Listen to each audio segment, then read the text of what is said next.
ദുബായിയുടെ രാജകുമാരൻ അത്രയും ഹൃദയംഗമായി ചേർത്ത് നിർത്തുകയാണ്. തൻ്റെ സഹോദരൻ്റെ മകനാണ്. സാൻഡ്ഹസ്റ്റ് റോയൽ മിലിറ്ററി അക്കാഡമിയിൽ വെച്ച് ഇൻ്റർനാഷണൽ സോർഡ് സ്വീകരിക്കുന്ന ചടങ്ങ്. 44 ആഴ്ചത്തെ കോഴ്സിന് ശേഷം മികച്ച കേഡറ്റുകൾക്ക് കിട്ടുന്ന വലിയ ബഹുമതി. ഇപ്പോഴത്തെ UAE ഭരണാധികാരി Sheikh Mohammed bin Zayed Al നഹിയാനും ദുബായ് രാജകുമാരൻ Sheikh Hamdan bin Mohammed Al മക്തൂമിനുമടക്കം 4 രാജകുടുംബാംഗങ്ങൾക്കായിരുന്നു ഇതിനു മുമ്പേ ഇങ്ങനൊരു അംഗീകാരം ലഭിച്ചത്. എന്നാൽ ഇപ്പോൾ ഈ Sheikh Mohammed bin Rashid bin Mohammed bin റാഷിദിന് ലഭിച്ചത് ബെസ്റ്റ് ഇൻ്റർനാഷണൽ കേഡറ്റിന് ലഭിച്ച വാൾ മാത്രമായിരുന്നില്ല.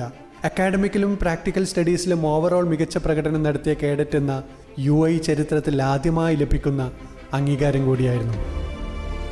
അത് സ്വീകരിക്കുന്നത് കാണാൻ ദുബായിയുടെ രാജകുമാരൻ മാത്രമായിരുന്നില്ല ബ്രിട്ടനിലെത്തിയത്.